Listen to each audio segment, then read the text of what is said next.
As much as we despise the government around here, I totally understand the concern of who is in control of the Treasury and who gets to distribute Treasury payments. This is a Senate banking hearing where you've got Senator John Warren from Virginia. He's a Democrat from Virginia, slamming the actions of Elon Musk and DOGE, which was immediately responded to by Senator John Kennedy from Louisiana. Of course, he's a Republican who questions the spending of USAID under Joe Biden. This is very, very interesting to me. Stay tuned. We're going to make some comments along the way, and we're going to ask some questions. I think it has been overused. I've been trying to push the banks to use the discount window more often before we add additional tools. That's out there. But the response is always, well, reputational risk. I do agree with Mr. Klein that banking is a reputation-based business. And if people start to lose confidence in that bank, they're going to move, whatever the regulator does or doesn't do. Does the banking community have a good reputation? Remember the TARP bailout? Remember all the financial troubles that were spawned by the banking institutions back in 2008? And remember all the loans that haven't yet been paid back? What happened to that? So how can you say any bank has a good reputation with the people of the United States who got fleeced to bail those banks out? That's why I got to ask, rhetorically at least, and perhaps to my colleagues, the United States dollar and the United States government and the full faith and credit are all built up the reputation of the United States of America. Now, what kind of reputation do you think the American dollar, which is not the American dollar, it's the Federal Reserve note, what kind of reputation do you think the Federal Reserve note has among the people in other nations? What do you think, they have a good taste in their mouth or a bad taste in their mouth with the economic devastation and ruin the Federal Reserve note has caused among the people of the world, not just the people in the United States? If your institutions suddenly let somebody into your payment system that had no background in banking, that had no understanding of money flows, that suddenly gets an ability without any screening to look at all of your customers' personal banking information, I believe that would cause reputational risk. That completely makes sense. But who are the people who have access to our accounts and our information right now? Do we really know? You could probably get a list on some .gov website somewhere. And I get new people coming on board under the Department of Government Efficiency that we don't know who they are. We don't know what their backgrounds are. We don't know what their reputations are. I mean, they don't have a security clearance. So I totally get the concern that somebody has for a new team coming in. But what about the old team that's being terminated or laid off? Do we have confidence in the reputation of the old team? Why did the old team facilitate banker bailouts, too big to fail bailouts at the expense of the tax cattle? And that is exactly what is happening in the United States Treasury at this moment in time. We don't know if the DOGE crowd, there is one person that maybe has a clearance. The others, we have no freaking idea. But the ability, and we don't know for sure whether this is a read-only ability or read and write, which in past the legalese means that person could potentially go in and alter code or manipulate payments. I say to my Republican friends, guys, can't we agree that the risk of the United States is worth protecting? Can't we agree that no one entity should have that kind of power, that kind of access to personal data from the American people? And the idea that we've got people potentially manipulating our payment system that we have no idea. And we're going to sit silently by? This isn't about efficiency. This is about the kind of payment system we're going to have in our country. If any financial institution let unscreened individuals into their payment book or into the private banking information about their customers, Mr. Klein, I believe their reputation would go straight to hell. maybe the banking institutions and the banking committees and community shouldn't have access to our private data. Maybe it shouldn't be KYC, know your customer. Maybe there should be more secure options for customers of banks. Maybe the banks should be decentralized. Maybe there shouldn't be Federal Reserve oversight of those banks. And besides that, don't we need to ask a real gut honest question here? Is the Treasury Department over an entire pot of stolen loot? Isn't that a fact? Isn't that the truth?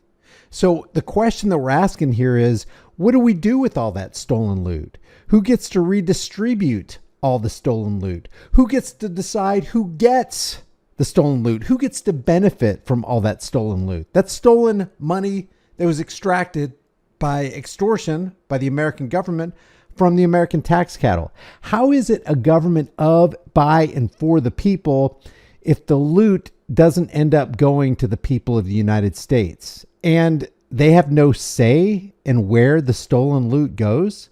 Aren't those the questions that should be asked here? Aren't those the facts we should be spitting? We'll get to the expenditures, some of the expenditures, the wild, crazy, off the Richter scale expenditures of USAID here in a second. So stay tuned. Absolutely, Senator. I worked in the Treasury Department for almost 4 years with a top secret clearance. I was going nowhere near that. And as you point out, this is not about efficiency. If you wanted to make the Treasury system more efficient, you would move it to a real-time payment network. Should have been done years ago. You wouldn't just sit there and take read access to look at every single payment the U.S. Treasury Department does. Any bank that did that to their customers would be in deep violation. Well, it's also the fact that, the payment system in the Treasury, that's not where determinations are made about whether something is illicit or illegal. That is actually the subject matter expertise resides at the agency that has oversight. Yeah. I just say, come on. Then why is that oversight committee dropping the ball? And we'll see how badly they're dropping the ball.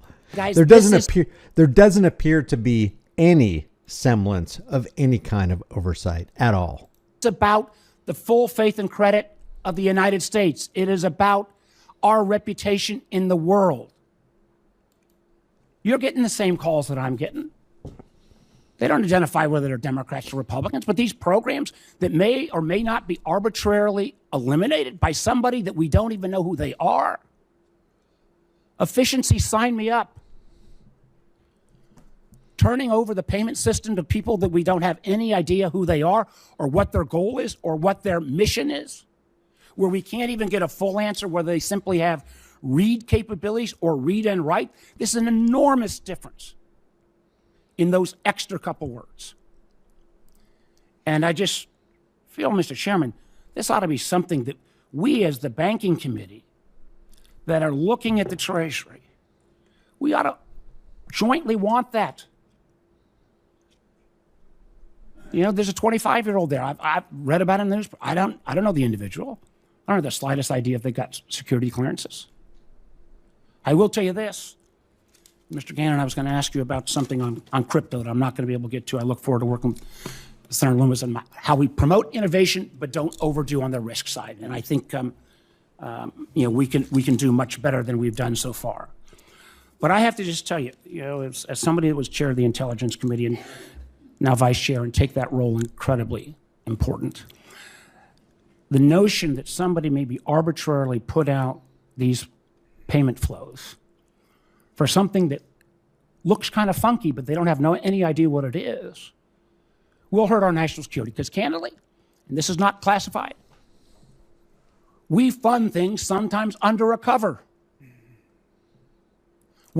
In other words, we have black ops budgets and nobody knows what that budget is and nobody knows who benefited.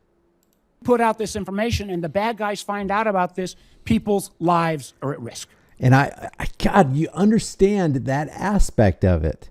But when you have black ops budgets or these black holes, these money sucking, seemingly money laundering holes where there is no oversight and there's no indication of how much money went in or who benefited, how can you not expect there to be massive abuse of the system? And I implore you all as experts, I implore my colleagues, this should not be a partisan issue. Let's get to the bottom of who these people are, what kind of clearances they have, and make sure that we don't put in further jeopardy the risk and reputation of the United States government, which I believe is under immediate and imminent attack from these unsanctioned individuals. Thank you, Mr. Chairman. All right, here's the response of Senator John Kennedy. Senator Warner is a reasonable man. Everybody on this committee knows that. And he's a good man. And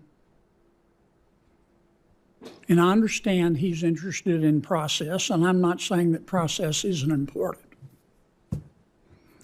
But if the United States of America has been taking taxpayer money and using it to produce a transgender opera in Colombia, then I want to know about it.